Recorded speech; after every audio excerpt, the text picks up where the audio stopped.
Rick, how you doing? I'm good.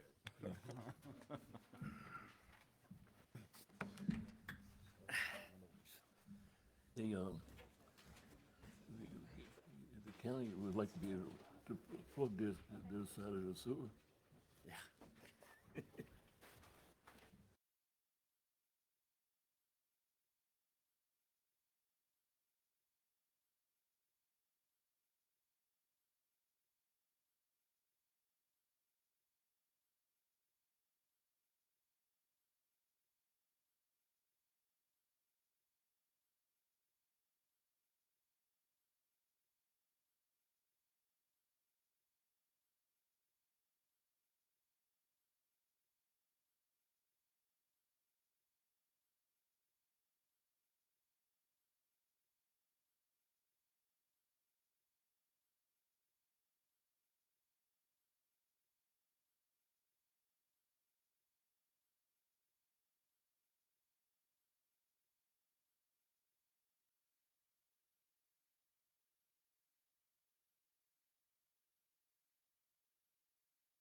Springs, that has been withdrawn, so we won't have a public hearing on that. We tried to announce it early, but we didn't get the notification until Friday. So there won't be a public hearing for Main Springs tonight as they withdrew their application.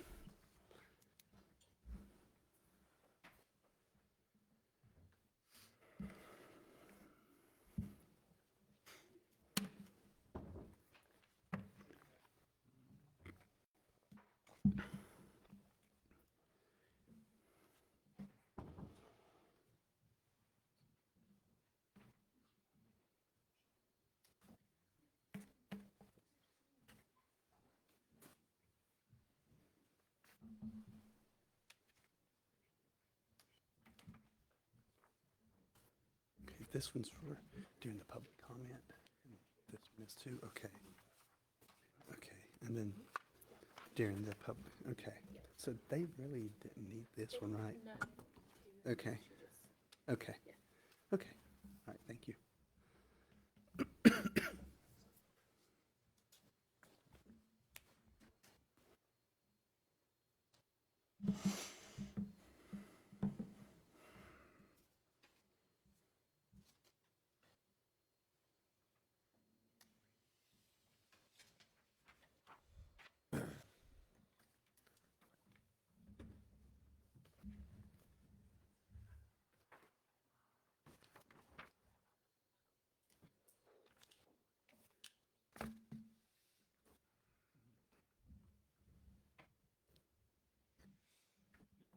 You missed the groups of business. You probably wouldn't have one. It's a pain in the ass.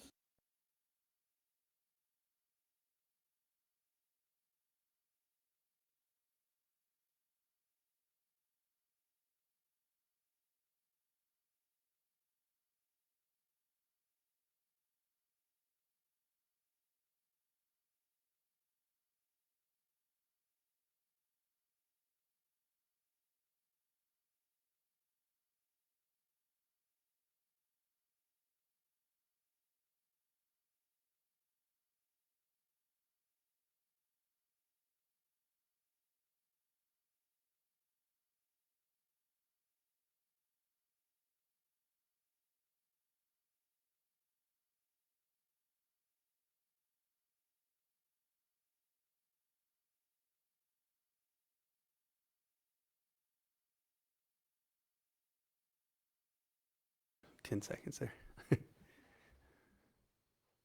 Whenever you're ready.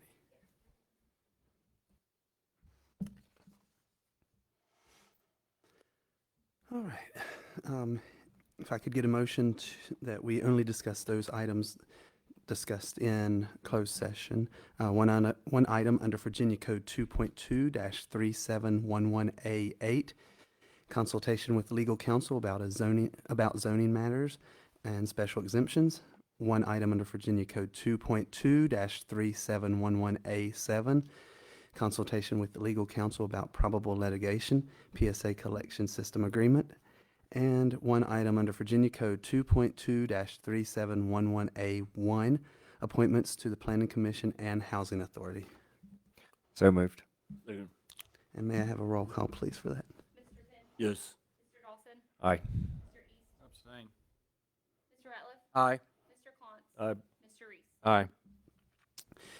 All right, now we'll have the Pledge of Allegiance led by Councilman Reese and followed by the invocation by Councilman Reese and then East, yes.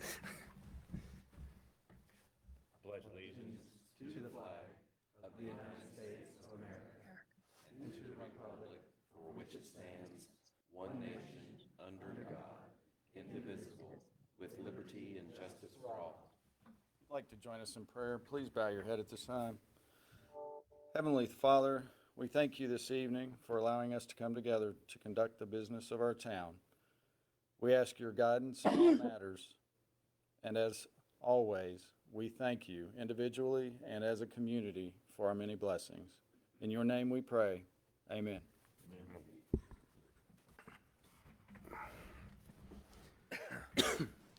All right. I'd like to welcome our guests and visitors. I see some different ones here tonight. And I'd like to welcome Marie March and Will Moorfield, Tim Hurst, hello. But thank you all for coming out today. Appreciate all of you. I like it when it's full in here. This makes me feel like people care, and I like that. Modification to public session, I think there is. Yeah, Mr. Mayor, I move that we modify, I guess, after Resolution 2022-47 and before the public comment period, to add two appointments for the Planning Commission and the Pulaski Redevelopment and Housing Authority. Second. And a roll call for that, please. Mr. Penn? Yes. Mr. Dawson? Aye. Mr. East? Aye. Mr. Ratliff? Aye. Mr. Cantz? Aye. Mr. Reese? Aye.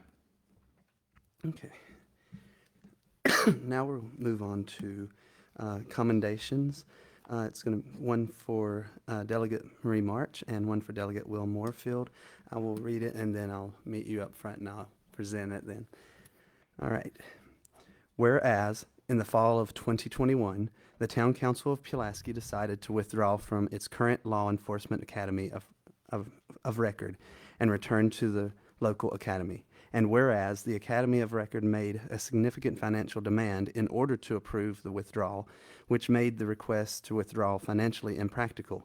And whereas this circumstance required legislative action since the state code did not adequately address the situation, and Delegate Marie March willingly and accepted the challenge to represent the best interest of our citizens, striving to find a more physically sound solution, whereas Delegate March was joined in the pursuit of the reasonable solution by the seasoned Delegate Will Moorfield, where together they coordinated and directed numerous meetings with all affected parties to mediate a resolution to the issue, and whereas, as a result of their significant and compelling efforts, a reasonable compromise was reached. Now, therefore, it be resolved by the Town Council, or the Council of the Town of Pulaski, that Delegate Marie March and Delegate Will Moorfield are hereby commended and recognized for their determination in representing the best interest of the town and its citizens and the important issues of law enforcement training. And if I could have a motion to accept this, please. Mr. Mayor, I make a motion to approve the commendation for Delegate Maria March and Delegate Will Moorfield. Second. And then a roll call, please. Mr. Penn? Yes. Mr. Dawson? Aye. Mr. East? Aye. Mr. Aye. Mr. Pons. Aye. Mr. Reese. Aye.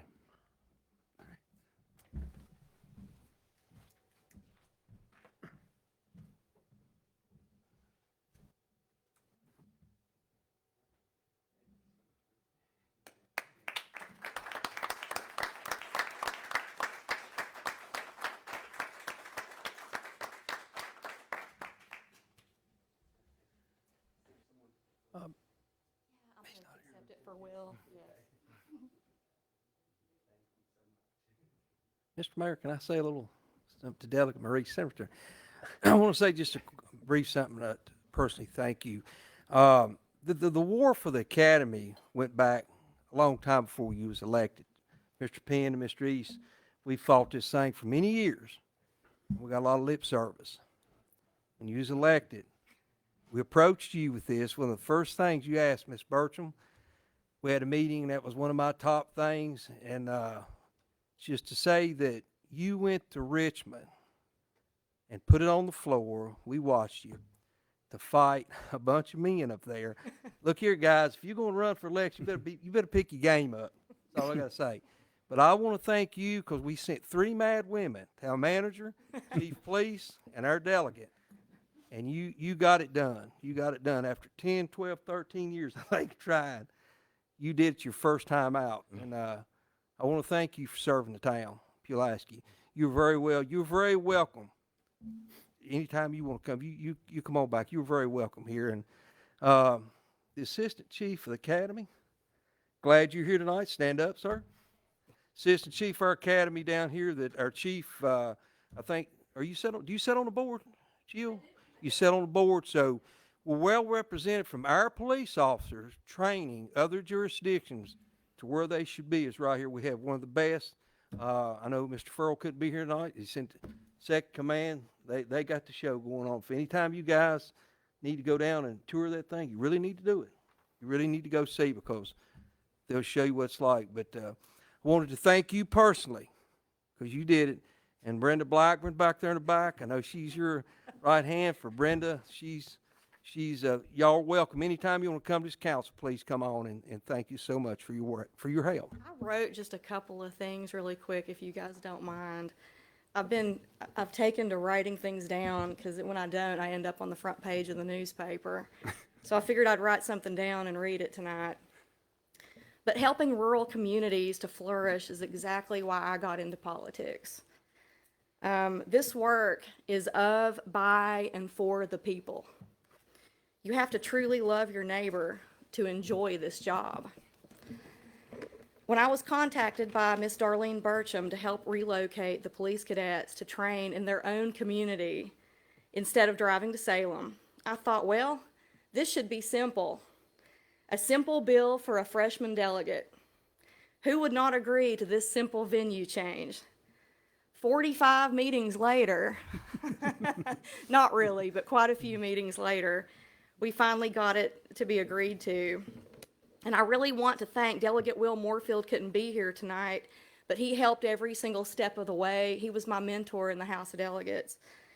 Working with you guys has helped me to learn a lot about how to get things done with municipalities. Municipalities that want to work with their legislators. Not all want to work with their legislators. Municipalities that actually have a mission of bringing to bear all their resources to improve their community. This is an elected body, a council that I'm proud to represent and support. You've gotten into politics for the right reasons, because you truly want to help your neighbors. The pleasure has been mine to work with you side by side. Thank you to Chief Neese, Town Manager Darlene Burcham, and the council for your support and your perseverance. Please know that I'm always at your service. Thank you. Thank you. I want to say one more thing, and I'll let you know. I will never forget the meeting. I think Miss Burcham called me the next day. Y'all had left Richmond and said that basically, if you know, the House Whip ordered them back the next day and basically said on both aisles, it behooves you to go ahead and take care of this before she puts it on the floor. We brought it, we got everybody on board. We pushed it through. The Democrats and the Republicans agreed for once. That doesn't happen in Richmond very often. And it was partly because we all told a sob story and they felt sorry for rural Southwest Virginia. So we all worked it out and it worked. So, you know, anyway, I want to thank you guys a lot for having me here tonight. Thank you. Thank you.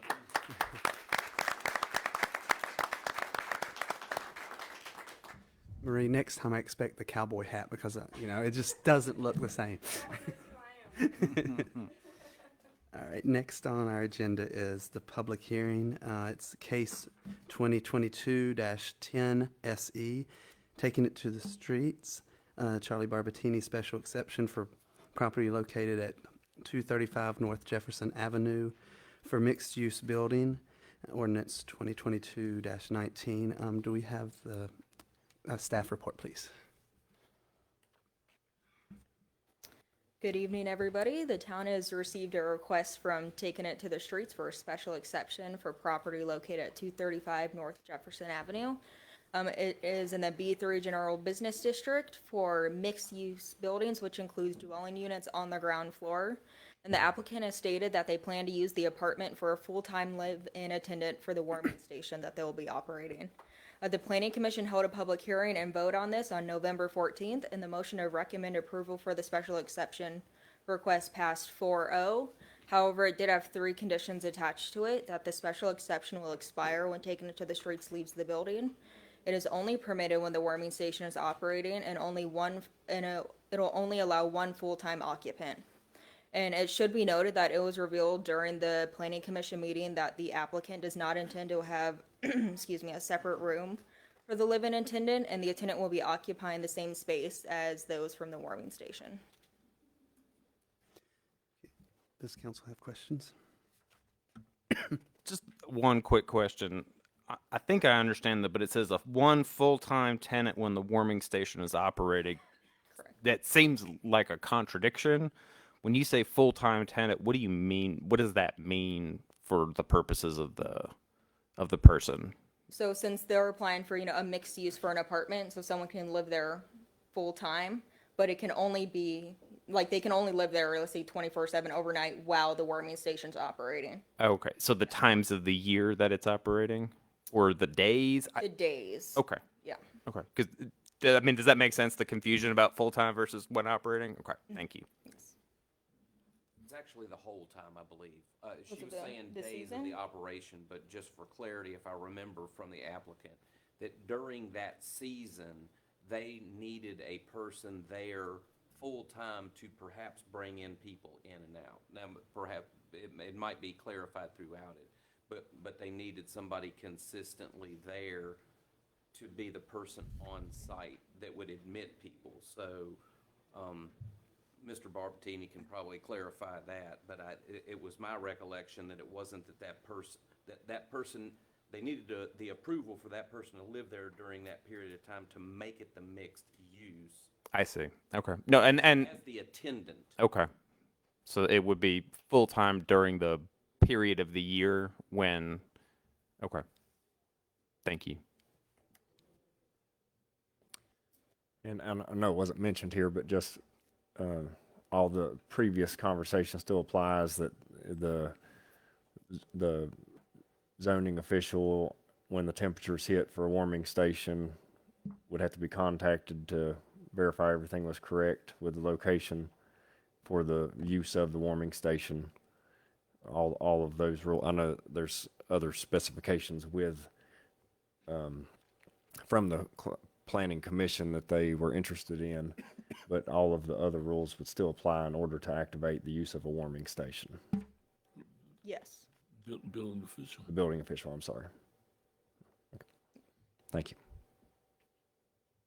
Yeah, this in no way modifies that. Any other questions? Okay. And I just clarify based upon Mr. Dawson's comments, you will recall that the council, following its last public hearing and action on Take It to the Streets, did ask for the Planning Commission to look at some additional items to be added to the future definition to clarify those conditions under which the warming station would operate they were comfortable with Mr. Barbertini's plans, but wanted to make sure that those same kinds of limitations would exist if there were future applications. The Planning Commission has not had an opportunity to revisit that at this point, given their agenda, but I think, Caroline, you had indicated that would go to their December meeting. Am I remembering that correctly? They're going to discuss it at the December meeting, figure out what they'd like in it, then it'll be a public hearing in January. And we've passed that list, Ms. Burcham, that list that we created at the Yes. last meeting has been passed along to them. Yes, sir, it has. Thank you. Thank you. All right, with that, then we'll open up the public hearing. And would anyone like to speak? I have a thing, you didn't really need that, but if you'd like to come up, Ms. Goode. It's Vicky Goode. Thank you. My name is Vicki Goode. I live on Moorhead Lane in Pulaski. Tonight I'm here as a representative of the First United Methodist Church in Pulaski. We wanted to let you know that at our church, we fully support Mr. Barbertini and the warming station, both financially and in any other way that we can. And we do support his request for this action. It is something that we are not able to do at our church, and we do want to help Mr. Barbertini to be able to do that. Thank you. Thank you. Thank you. Is there anyone else that wanted to speak at the public hearing? Mr. Barbertini. Mr. Mayor and council, my name is Pastor Charlie Barbertini. And I don't really have a whole lot to say. I think it's been said over all the meetings, but I was here if you have any questions at all, I'd like to ask. And Ms. Burcham and Ms. Smith, we thank them for all their support. And Tom Hager and Spencer, we thank you all. It's been a long road, but we're getting done. We're working hard. We've been at it probably about $14,000 that we have to do of improvements that we need to do, not improvements, but requirements to meet. And we're working on those right now, working on a fire alarm system with automatic call out, and working on fire doors, fire rated doors, and drop ceiling. So we're working long hours to try to get all that accomplished. But I just would like to say that the reason we asked for an on-site tenant during that time is because we have tried, we started this in 2014. We have tried to get people to come out of their house at 5 and 5:30 at night to be there to sign them in at 6 o'clock. And then to go back home in the morning at 7. And that creates a big burden because you never know about the snow, the weather, sleet or hail, whatever, and so it's been most effective for us to have someone stay there. And a lot of times we've had even a homeless person that didn't have anywhere to stay would stay there and run the warming station for us and also help us on our side of the ministry. I live in Withville, and should I need him to go over to the ministry and do something for us, or someone wants to drop some things off for us, they can kind of help us out in the ministry also. So that's why we asked for an on-site tenant. And I want to say we respect the council, we respect your decision, and whatever you decide to vote, we'll go with that. But I do want you to know that the only way that we can offer the services of the warming station is to have an on-site tenant. That makes it effective for us. We don't charge anything. As Ms. Gold said, their church has helped us a whole lot. And Mayor Collins, we appreciate your church helping us that much. Been a help to us over the years. And a lot of churches have helped us. It's absolutely free. We don't charge you anything. And we're really honored that when you all wanted to add the stipulations that we have been operating under since 2014, all that was just God given to us. We didn't know where we were at, but God led us to put all those stipulations in place, and it's really been effective. It's been a well-run organization, and I just thank God for giving me the opportunity to work with the warming station. And I know there's a lot of people he could get to do this, taking to the streets a whole lot more dedicated and more knowledgeable than me, but I try to do everything I'm here to serve the Lord. And whatever God tells me to do, you know, I was talking to Miss Burcham, and she said, I said, that's a whole lot more money. I said, we've had a lot of money come in. And she said, I'll be surprised if you don't get enough money to meet those additional requirements the way God's blessed you all. And he has. And God has really blessed us. And I just want to say to anyone that's here, and I thank Miss Gold again for coming, but we're just trying to do what God wants us to do. And our ministry based on Matthew 25:40. And Jesus said, when you've done it unto the least of these, you've done it unto me. And we look at that and we try to show God's love and God's compassion. And it's more than somebody just coming off the street getting warm. We want to show them Jesus Christ. Thank you. Any questions for me at all? Thank you. Thank you. Is there anyone else? Okay, with that, I will close the public hearing. Now, does council have any other questions? Do you want to do? Ready? Mr. Mayor, I make a motion, we accept ordinance 2022-19. And is that motion to include the stipulations by the planning commission? Yes. Okay, just want to make sure. Thank you. Yes. I'll second that motion then. And may I have a roll call for that, please? Mr. Penn? Yes. Mr. Dawson? Aye. Mr. East? Aye. Mr. Ratliff? Aye. Mr. Pons? Aye. Mr. Reese? Aye. And we'll move on to presentations. Update on West Main water line, streetscapes, and two-way traffic. Bill Pettigo and Scott Ost, please. Okay. Mayor, members of council, the town manager wanted us to give an update. And I guess first I'd like to introduce Scott Ost. He's a new employee in my department, project manager. So he will be looking after these three projects, and he's developed a Gantt chart.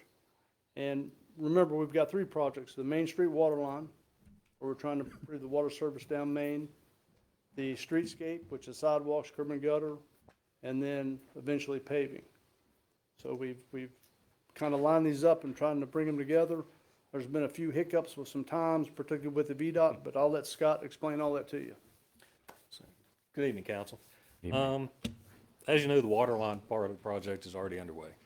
Contractor brought equipment in today. He's raring to go. He's going to get that underway this week. Along with that, starting first of the year, we'd like to take the intersections, have those signals turn to flashing, followed by 30 days later bagging, which will also lead to four-way stops at both intersections, Main and Jefferson, Main and Washington. This follows behind the Randolph Avenue in Maine. That can all be done in conjunction while we're waiting for VDOT and federal money to be approved for the streetscape and the sidewalk project north and south on Main Street. Of course, paving follows after all the streetscape. Two-way traffic, we're going to try and integrate that during the sidewalk upgrades. We'll have one side of Main Street shut down while they're doing one section of sidewalk, north side. Then we'll turn around, open that side back up, have the south side shut down, do the sidewalks on that side. Once that's complete, we can then institute two-way on Main Street as well as 3rd Street. And of course, as you know, the Y intersection at 3rd and Main will also have to have some adjustments. That design is in process and nearly completed. Hopefully we'll have that for you guys shortly. Any questions? So the question is, one of my questions is I think one of the sort of complaints I heard about when it happened at Randolph, and I know this was a technical issue, was that it was flashing yellow and then flashing red, and there was some confusion about that. Are we going to have on the Main Street intersections, those are going to be both flashing red so people know they have to stop? Okay. It will be a four-way stop, therefore it should be flashing red. So everybody can start getting used to that new way of driving. New four-way stop that's coming. Excellent. And the streetscape sidewalk stuff, do we have any drawings or planning or options? And because I think I would like to see, I think people get more excited about it if they could see, you know, what our options are. We do. Okay. And they are being finalized. Okay, great. The designer has run into some complications with making some of the handicap ramps work out with slope. Okay. And it's very meticulous, and Okay, great. Those are being worked on. I think we should have those probably for you within the next month, I would say, easy. Okay, great. And about the Y intersection, I just have heard a lot of questions about, well, how's that going to work? And I know that, you know, there's pages of regulations that manage all that kind of stuff, but are we going to be, that's the other thing I think people would like to see ahead of time and, you know, kind of get their heads wrapped around. Can we, We could definitely give an update maybe next meeting. that'd be great. Yeah. That design's close to being, it's close to being Yeah, I final. mean, and, you know, understand that, you know, things can change and, you know, you might dig something up and there's something you're not expecting. But I do think that if we can get people excited about what they're going to see rather than what they're not going to have, that might be a way to help us, you know, sort of get the community engaged on that in a positive way, not a negative way. Absolutely. The issue with going two-way is it really needs to be done all at one time. Sure. You can't pick a block and maybe go two-way. The lights aren't set up that way. It would just be way too complicated. Okay. And see, that is I didn't know that, and I was hoping that I could be able to tell people that. On Third Street, Yep. Spencer's office, if you went two-way also, Right. you know, then you just can't do that. Okay. So what we would like to do is just go two-way throughout downtown. Okay. Great. Yeah. No, I think that makes sense, but I think that would be a kind of a helpful thing for us to be able to share with folks, and hopefully that gets out in the newspaper because I think that's something I know I've heard a lot of concerns about by people. Well, what's this all going to look like? And I think if we can give them some information, they'll be much more, you know, I mean, you can't make everybody happy, but it would be great if we could give them something to look forward to. Once we have a more solidified design, we'd be glad to share it. That'd be great. Thank you so much. Alrighty. If I could just add, I think the biggest concern and the delay that we see in this management of 3 projects is that the streetscape, because it involves federal and state money, is taking much longer to have the reviews conducted at the state level. And once they have given their blessing at the state level for that streetscape plan, it then still has to have a blessing at the federal level. So while we had hoped to immediately start the streetscapes as soon as the water line was replaced, that's not going to be happening as quickly. And so we wanted the council to be aware of that. But at the same time, we're going to continue those elements of all 3 project so that we can move as quickly as possible and have people see things on the ground, you know, that are really happening, because it has been a couple of months since we announced several of these projects. And I'm sure as soon as people see the road being pulled up on West Main, there'll be some more excitement about that water line. I will ask Bill to mention to you all the opportunity that replacing that line represents to the property owners. Bill, would you kind of go over the potential need for more meters, individual meters, and that this is an opportunity for the businesses to save considerable sums in going ahead and making those decisions early on? Sure, I'd be glad to. So the cusp of the Main Street water line improvement is to get better water service down Main, not only for domestic, but also for fire flow. So what this will do is allow a building owner, if they want to do a mixed-use group, say a restaurant in the first floor and housing on the second, the key to make that happen is sprinkle. So this will open up the availability to fire water for the buildings.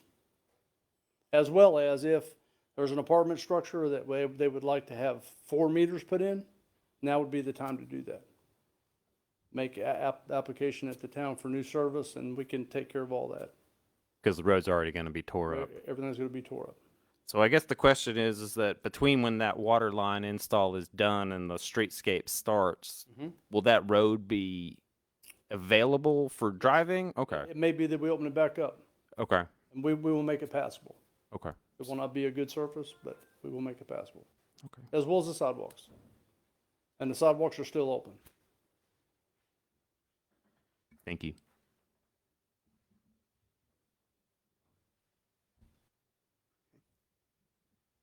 All right. Okay, we'll move on then to ordinance 2022-31. It's the trash ordinance.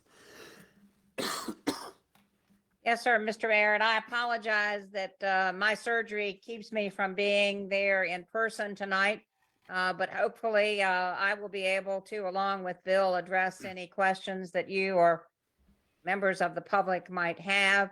I would just tell you and the public that prior to our decisions on trash, we had a very, very slim section of our town code directed to trash, both the collection of trash as well as the maintenance of trash on properties. So this has been a real opportunity for Spencer and the staff to clean up both the environmental section of our town code as well as the solid waste authority.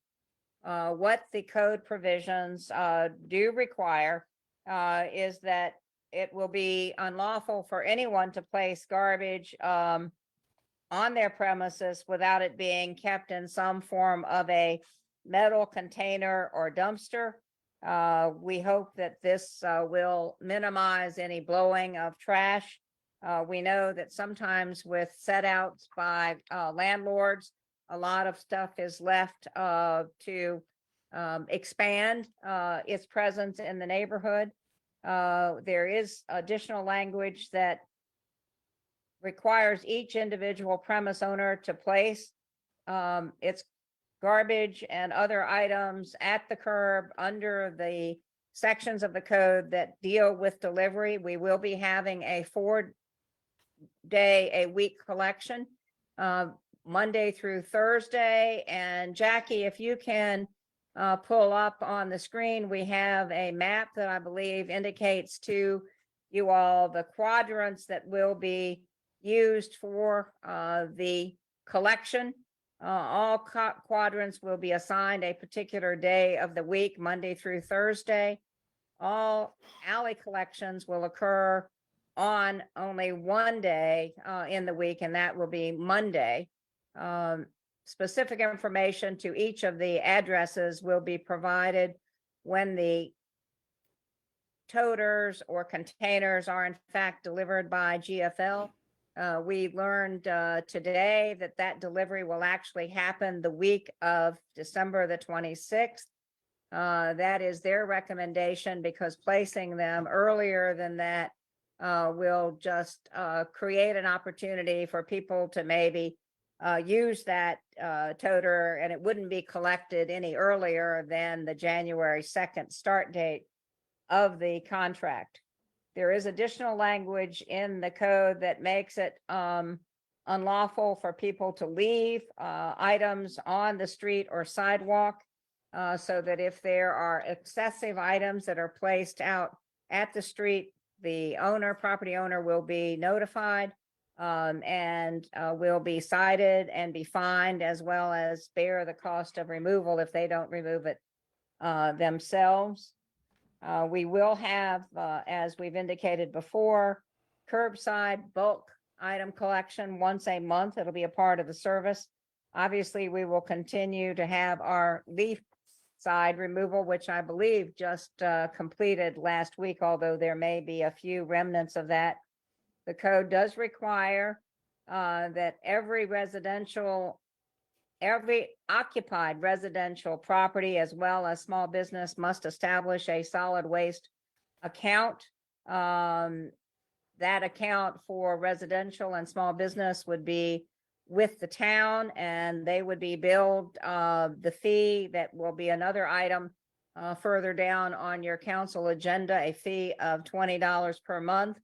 If businesses require larger containers for the collection of their garbage, they can contract with any of a number of vendors for dumpsters or roll-offs or whatever is suitable to the amount of trash that they have.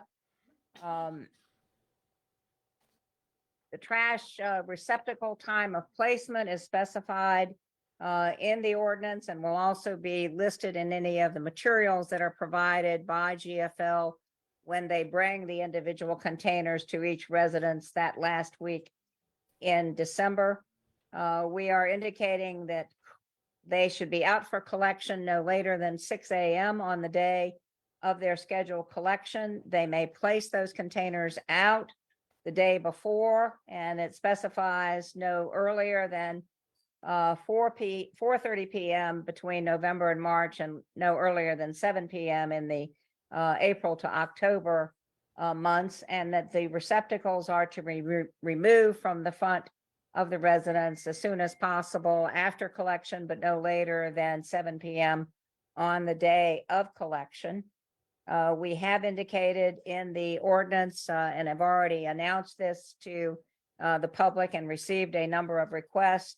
We are providing for medical exceptions for residential accounts with a certification by a physician that the individual is not physically able to place the container at the designated location. And those names and certifications have already been provided to GFL. The trash ordinance also indicates the holidays that will be honored. And in the event there is a holiday, the collection would move to the next day, but would clearly be collected within the same week. The bulk item placement will be identified later in terms of its collection in each of the 4 quadrants, but will be a specific day of the month for that collection, and will be a maximum of 3 bulk items. We still need to further define what those items will consist of or may consist of, and the town will be managing a convenience center for individuals to bring other items multiple days of the week, excuse me, as they currently do at the Dora Highway site. I'll be happy to try to, excuse me, answer questions that the council may have on the ordinance. It has been through a series of reviews, both by our code compliance officer, as well as our finance department, and of course, Public Works.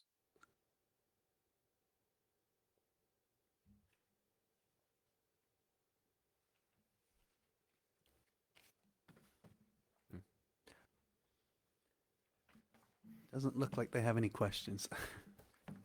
I do have one question. You It have looks a like when you chance. all were when y'all were moving this, that under 68-02, you reference under the numbered curbside approved bulk item, there's 6803, 6804. I think that numbering may have changed since that was drafted, because it looks like curbside leaf removal is 6804 and not 6805, and some other stuff in there. So I think that just needs to get renumbered. I don't think it all makes, unless I've got an old draft version of it, but. No, I think you're absolutely right, Mr. Reese. In fact, that was pointed out earlier today in a meeting that we had with GFL, and unfortunately, we didn't get that corrected in time to put that in front of you, but we will have the correct sections of the code cited for those. Okay. I've already corrected it. It should No, be I figured you had, but I just thought I'd point that out for when we pass the resolution, that there'll be a slight numbering change when it comes in. Yes.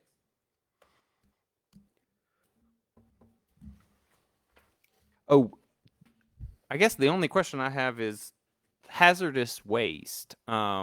Previously, we'd done, the PSA provided like a 1 day a year where you could drop off paint and batteries and things like that. Have we had any discussions with GFL about that? No, sir, we have not, but that's certainly something that we will look for in the future. It is generally just 1 day a year, and we have lots of time to prepare for what might be involved with that. Sometimes communities have a vendor that comes in and actually manages that for them, and so that will be something that we'll be taking a look at. I was just thinking, for when we're going to be running that convenience center, that might be an issue that pops up as somebody comes in with a battery or something that, we need to make sure we tell them when they can properly dispose of that. Right, and the ordinance does specify those things that will be prohibited from being left at the convenience center. And we will make every effort to try to determine a date or a month in the future where that could occur to mention that to people if they should bring any item. But that's Excellent. not something that honestly we've spent a lot of time with up to this point, trying to get all of these other items Understood. in a good condition. In the last couple of years, I think they've done that in coordination actually with the actual landfill. The Resource Authority. Right, I believe Oh, so. okay. All right. Well, then it sort of obviates. Well, maybe we just But it would be good for us to coordinate with them as to when they're gonna have those. and have that list and have it be publicly available so people know before they drive all the way out to the convenience center.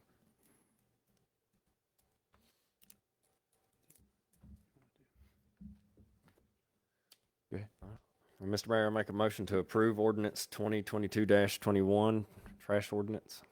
Second. And may I have a roll call, please? Yes. Aye. Aye. Aye. Aye. Okay, resolution 2022-47, the fee schedule. Ms. Burcham? Yes, sir. Mr. Mayor and members of council, as you know, currently, the PSA as the collector of solid waste sets the fee on a monthly basis for the collection of garbage. That's not something that the town has been involved in. We merely have collected that fee on their behalf once they have identified on an annual basis that cost. We have in front of you tonight an amendment to the fee schedule that will make the fee for residential small business collection the same $20 a month effective January of 2023 that is currently being charged our customers on their utility bill. To clarify, that doesn't apply to all residents. It's going to be different than it used to be because some residential customers, if they live in an apartment complex, won't necessarily be paying that fee. That'll be up to the apartment manager. That's correct, Okay. but that is an issue for the apartment complex. We won't be billing those individuals who are being serviced through the apartment complex that $20 as they are today. Some apartment complexes, I happen to know from the one that I live in that they have made some arrangements for collection, and while they anticipate having to make an adjustment in the monthly rent, they don't think it will be anywhere near the same $20 that those individuals have been paying directly to the town. But we will not charge those apartment dwellers if in fact the apartment complex has assumed responsibility for collection, and they will pay the fee directly to GFL or whoever is their provider. It could be Meridian, could be the Republic, and then whatever prorated amount the apartment complex determines is the individual apartment complex's fair share. They will include that in the rent. Thank you. With that, Mr. Mayor, I move that we approve resolution 2022-47 as written. Second. And may I have a roll call for that, please? Yes. Mr. Dawson? Aye. Mr. East? Aye. Mr. Ratliff? Aye. Mr. Pons? Aye. Mr. Reese? Aye. That moves us to appointments for Planning Commission and Housing Authority.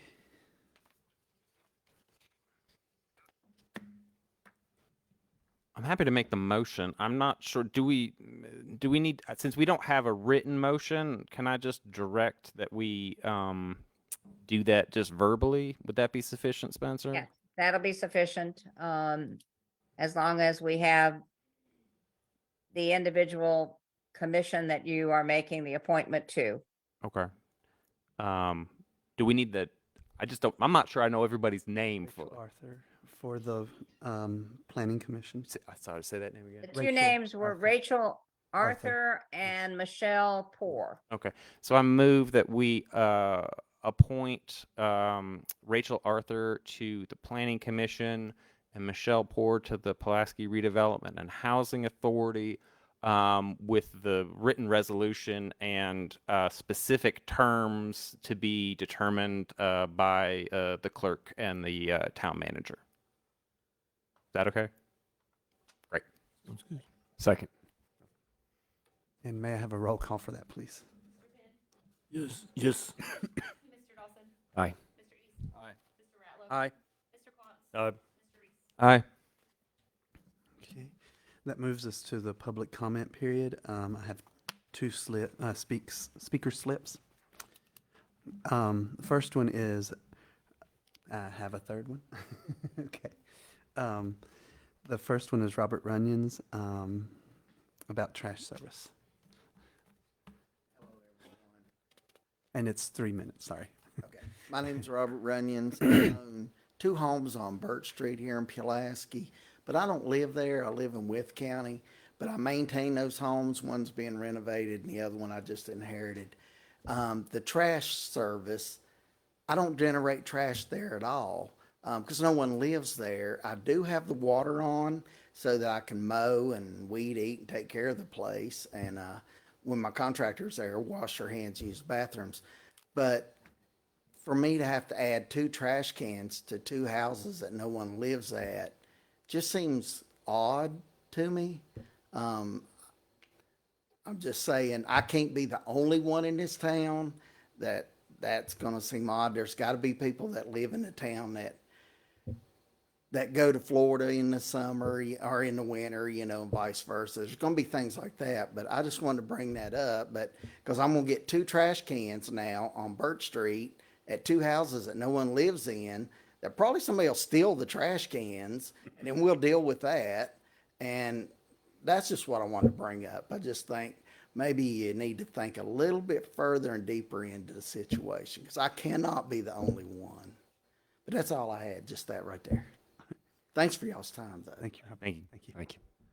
Mr. Mayor, I would just indicate in response to Mr. Runyon's comments that if we have certification that the property is unoccupied, then they would not be billed for trash, but could potentially continue to receive water and sewer service. The language says any occupied premises. And what we would require is an annual certification from the individual if the property remained vacant. But those are details that we can work with Mr. Runyon and any others between now and the first of the year, if he would just contact either my office or the finance office. Yeah, and for the record, Mr. Runyon, you're paying for trash right now. If you have sewer, you're paying for trash. You know, I mean, and also the other problem we have is that sometimes people will say, well, I don't want trash, and then they'll bring the trash to the convenience center. And then you have to sort of make there be a little bit of a hurdle people have to jump over. One of the houses I just inherited, it was my wife's father. He had low volume trash. Right. It was $13. The other house is empty and being renovated. So when we rented the old PSA system, they didn't allow a house that was being renovated, no one lived in it, was for sale, didn't have to have trash. So it doesn't have trash service at all. But the one I just inherited has low volume. But I contacted PSA, and PSA said that they've since changed that to even houses that are for sale or thing have to have the low volume. But I noticed we're GFL or us, town, is not offering low volume. So that's, and then I'm like, well, nobody lives there. So No. I will catch up with you. Thank you. Work it out, but I understand totally. We also weren't aware of low volume. That wasn't part of the PSA's request, their bid to us. So at least I was equally unaware of low volume being an option. I'm just curious as to how they determine low volume, but that's for another discussion. Yeah. But they're in the updated code section, it does say if you prove and certify that you are not a source of waste. It doesn't say unoccupied, but if you are not a source of waste, you can apply to the town manager and provide the appropriate documentation, and the town manager can make a determination that that property is exempt. So that's built into what's already there. In fact, it would be at the end of 68-2. Thank you. All right. Next, I have Tracy McAfee about split, sorry, I'm tongue-tied tonight, speed limits. Well, thank you very much for letting me speak tonight. First of all, I'd like to say thank you very much for the sidewalks on Memorial Drive. It's wonderful that those are being installed. I drive every morning to Wytheville, and undoubtedly there's a jogger or someone's walking their dog in the street and so on, and sometimes they're wearing all black and it's very hard to see them. So hopefully they'll utilize the sidewalk that's being installed. Thank you very much. Second, getting to the speed limit issue. I think it was a good idea for the council to impose the 35-mile-per-hour speed limit. You'll get no, opposition from me there. However, I do, and I read the report, and I have it here, the study. There's a rumor going around that on 99, heading out to 81, that a petition perhaps has been made to VDOT to have that changed to 45 miles per hour all the way to 81. The reason why I'm here tonight is I was wondering if that rumor is true, or if the city has, or the town has petitioned for that to be changed. Last week and yesterday, I followed someone out. I leave about 5:30 in the morning for Wytheville, and I followed someone 35 miles an hour all the way out to the interstate. A little frustrating. Tempted to pass them. I did a few weeks ago because I needed to get to the interstate faster. But I just wondered if that rumor was in fact true, or it's still going to be 55 once we get past the city limits, that kind of thing. So I guess that's a question I wanted to pose. Because in the self-study, it said the extent of the 45-mile zone outside the city limits will require coordination with and approval from VDOT. And so that's the only thing I've seen in writing, and I was wondering if there could be some clarification. And Darlene may be able to correct me if I'm wrong with this, but that was in regards to the need where it goes from 50, and instead of going from 55 directly to 35, yes, that you would need to have a transition period, and that transition period would potentially carry out into the county, which would require that coordination. How far out is, I guess, the question is, because again, you know how Facebook is, and rumors that people start to spread and so on. I think there's some specific requirements to how many feet there have to be between those transitions, and I can't remember the exact distance, but there's a requirement that those signs have to be a certain distance apart from each other, and I think that's what forced the distance into the county. And I don't believe, does that sound right? Yes, that is absolutely correct. So in that transition period, there will be a distance, then they will go to 45 coming in. When you leave corporate limits, you can go 55. That's what I've been doing. Yes. Yeah. That speed limit change in the county portion will be up to VDOT.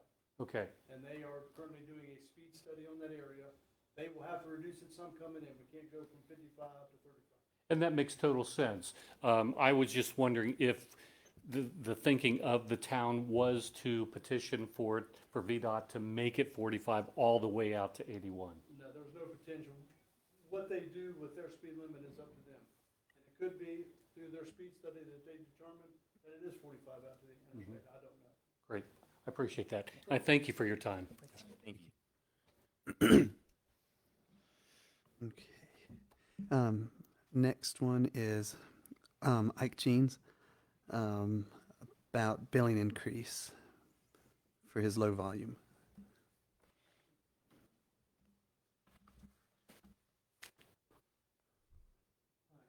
I had sent you all an email. I wanted just to be sure. All I'm asking for now, not even right now, is just some kind of clarification whether my calculations are correct. And where we stand on the low volume users. Thank you, Ike.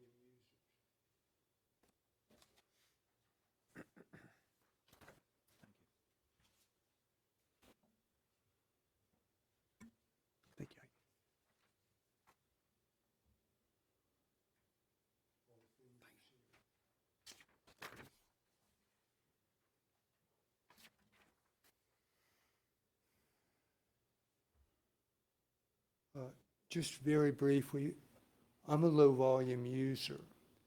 So I was a little bit surprised at how much money was involved in the difference.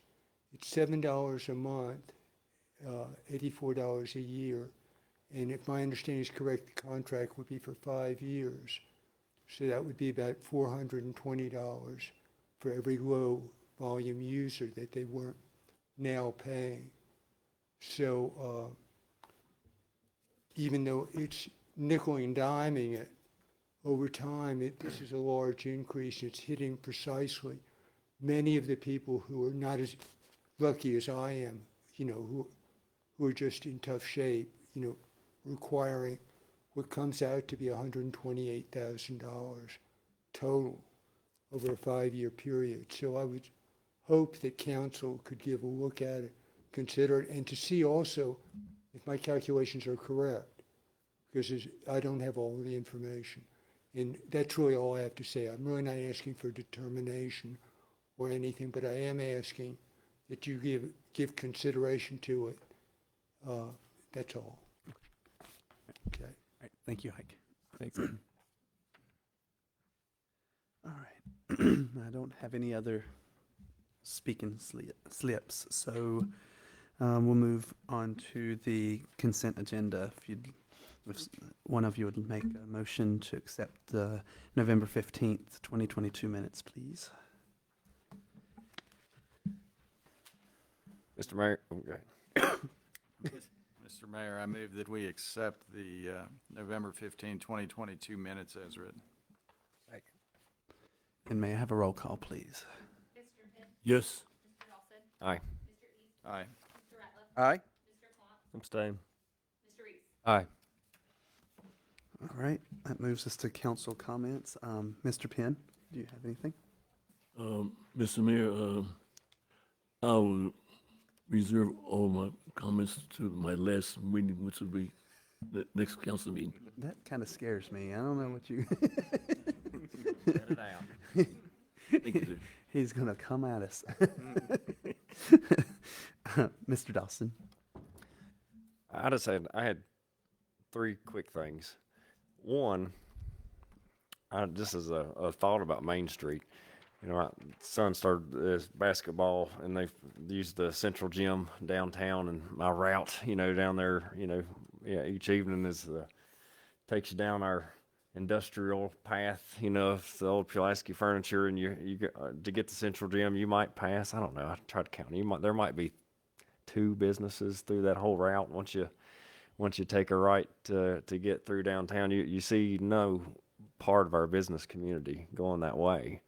And I was driving that way thinking about how that's going to be and how differently that's going to feel when people are driving that same path and go straight through our downtown small businesses, and how different that will feel, and how much more visibility, those businesses are going to have. And not to say that, people don't see them, on the way as they're leaving town and things of that nature or coming the other way. But I just kind of thought about that, and it's going to be, I know there's, you can argue anything 100 different ways, but I truly think that is going to be just a huge impact, on the ability and feasibility of Main Street. And so I just wanted to comment on that. I think trash-wise, Darlene did an awesome job of explaining. I know can be frustrating change and all the little details that come in and out of it, and people hear different things and rumors and stuff. And I just wanted to make sure. I think probably one of the potentially most confusing sections of this might be with our small businesses. I think if there's potential there for small businesses to possibly be unsure of or be confused about what's, if there's some type of change, or are they going to be able to continue to do what they normally are. And so I just want to say, contact the town. Don't listen to someone else. If you feel like you've gotten information, whether it be from a garbage vendor, or whether it be from a neighbor or whoever, if you're concerned that a change is going to impact you in a negative way, contact the town. because this decision was made, and we have the information to make sure that you're handled the right way and that you're taken care of the right way, and so that would be the best advice that I could give anybody, to make sure that you're getting what you should. And I like the comments about the speed study. It was actually one of the things I have. I don't think it's really a conversation for now, but I just want to put it out there that for myself personally, I think as we move forward and we settle into this speed study, I think the stretch of road, once you get past the hospital on Route 11 to the elementary school, from that point forward, could be looked at to go to 45 through that stretch as a transition into going to 55 once you get past that intersection. I think the 35 speed limit all the way through the hospital, all the way through that residential area, turn-ins and turn-outs, I think is fantastic. Once you get past the turn to go towards the hospital, there's only one entrance or exit on those roads for in between that stretch to the church that's on the right. And so I know it's a small stretch of road, but it's probably an unnecessary stretch in my opinion to be 35. And if I'm not mistaken, it is currently signed 45 on one side of the road, transitioning down to 35 once you hit the turn, but on the other side of the road, it's 35 all the way down. And so, so I think that's just maybe it's not for now. I think I do think it's important that we settle into 35, get people accustomed, get people thinking the right way about the speeds inside of the town. But ultimately, in my opinion, I think that stretch, should be looked at for the future. So those are my three things. Mr. East, Nothing this evening, Mr. Mayor. Thank you. I gotta turn over here, don't I? All right. He's ready. You lost your time to me. No, no, you only get no, Mr. Uh, Ratcliffe. Real quick, the Christmas parade, Miss Bertram, I know the staff and everything headed with, but it was great.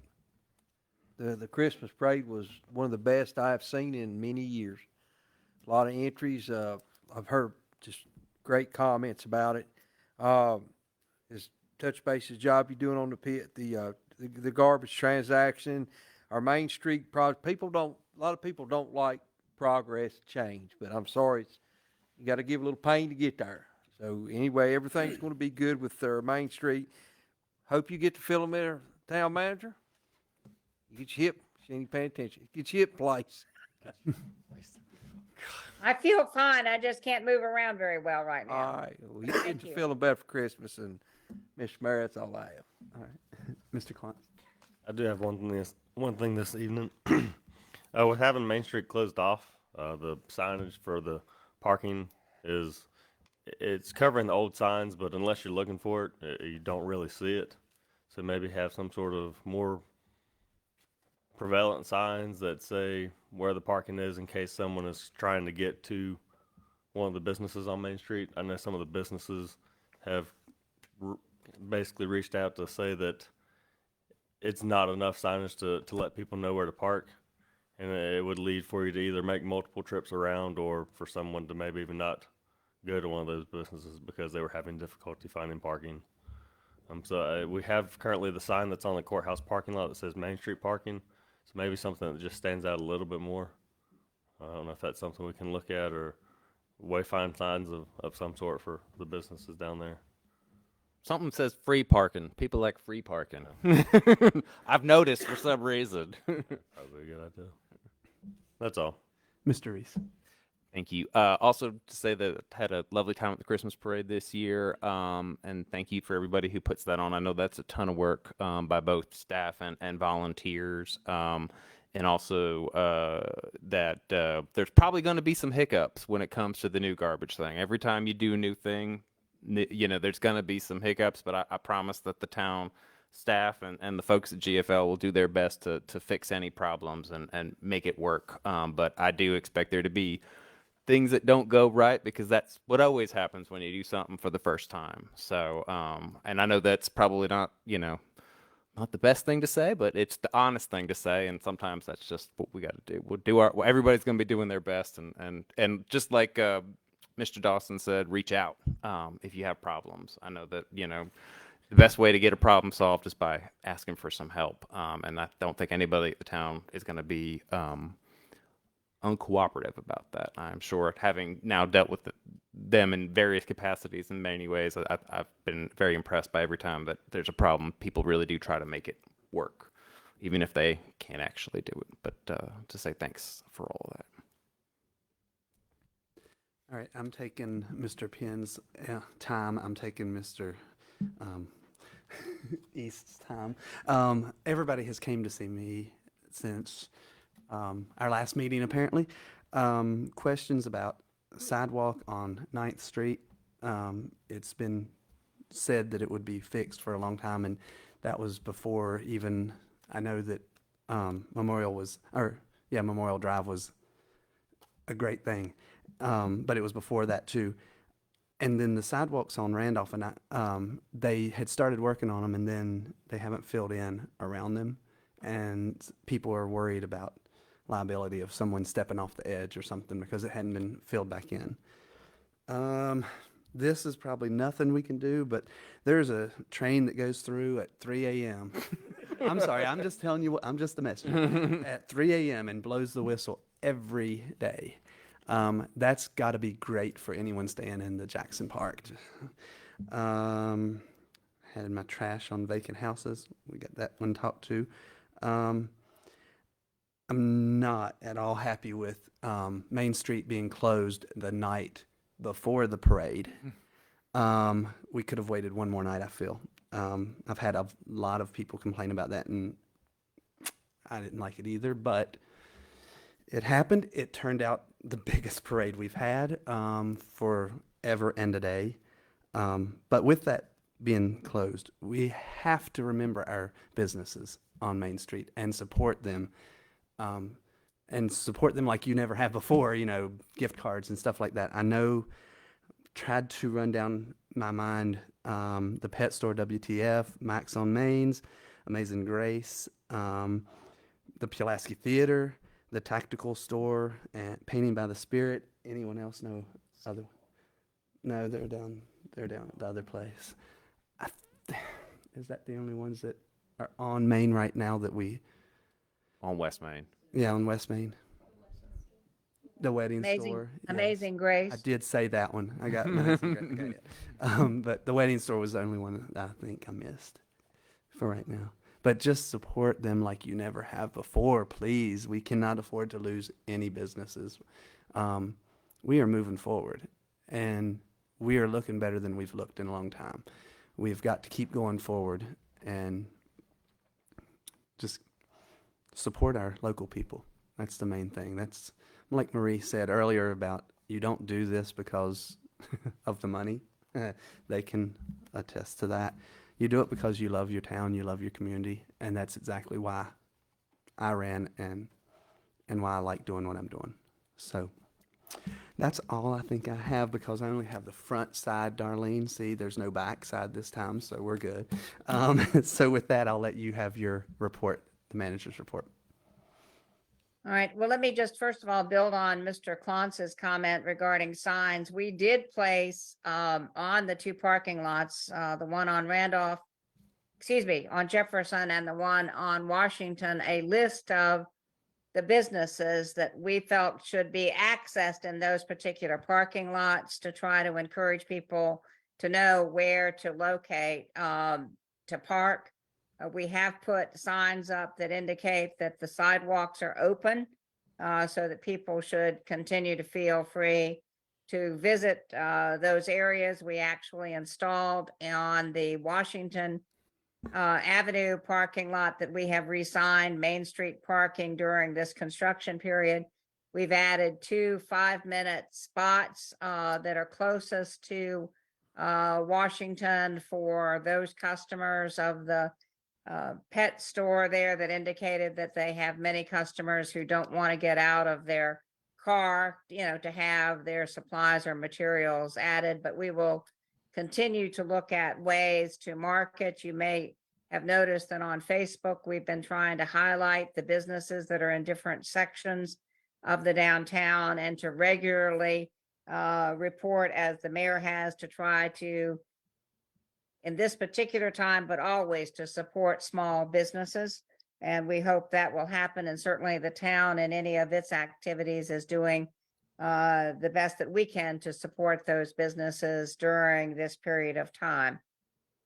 You mentioned, Mr. Mayor, the whistleblowing, and that was one of the items that I wanted to speak to tonight, because I did get a request a couple of weeks ago that I indicated to the individual making the request that I would bring it to the council's attention tonight. But we have had a representative of Jackson Park complain that the major issue for residents of Jackson Park is in fact that horn blowing that occurs in the middle of the night. And they have made a request of the town to ask for a quiet zone from Randolph to Washington for that stretch of the train track in the overnight hours. Before forwarding such a request to Norfolk and Southern, I wanted to bring it to the council's attention to make sure that you are interested in having that evaluated. The Jackson Park owners are willing to pay the cost for any study that is conducted by Norfolk and Southern. I have talked to both of our public safety agencies, and they are aware of that horn going all times of the day and night. Their only expressed concern is that that does alert some individuals who choose to walk the train tracks, not just at night, but any time of the day that a train is coming. But if the council would like for me to forward a request to Norfolk and Southern to have that studied, I'd be happy to do so with your permission. I think we should. I don't have any objection to asking them to take a look at it. I mean, I think that they're probably going to say no, that federal law requires them to blow the horns, and the only thing they could probably do is like put up like gates that go all the way across the road, but I'm sure they wouldn't even do that. But I mean, I don't have any problem asking, but probably just going to say no, but Yeah, we have done some research, and we know that, for example, the city of Salem has 3 or 4 sections of the train tracks that run through their city that they have a quiet zone. We haven't gotten the details of how that eventually got established, but clearly this study is the first part of that process. well, that sounds great. I mean, let's look into it. And I feel like walking the train tracks that's illegal anyway. That's private property of Norfolk Southern, right? Yes, it is. I Yeah. know, but you know, they're and if you don't hear a train. Okay, the next thing that I want to mention, because several of you already discussed the very wonderful Christmas parade that we had in spite of the rerouting, turned out to be one of the biggest ever. Mr. Penn has decided that he's going to withhold any remarks until the next meeting on December the 20th. That will be his last meeting, and I want to remind the council as well as the public that we will be holding a reception in honor of Mr. Penn and his 24 years of service from 5 to 6:30 p.m. on the evening of December the 20th, just prior to his last meeting and his final comments on his tenure as a member of council. Also, I want to mention that I received today, actually this afternoon, the retirement resignation of Bill Pettico. He will tell you that I have been trying mightily to get him to defer that retirement until sometime after the first of the year, but with his decision to retire effective January the 3rd, we will be having a reception for Bill Pettico again at the train station on December the 22nd from 2 to 5 p.m. And the public, as well as the council and staff, are clearly invited to participate in that, and I hope we can roast him during that reception period. That's all I have, Mr. Mayor. Okay. All right. So just a reminder of the future council meeting. Our next council meeting will be December 20th, 2022. Closed session starts at 6. Public session starts at 7. We will be canceling January 3rd, 2023 town council meeting. So with this, as I have nothing else on my agenda, I declare this meeting adjourned.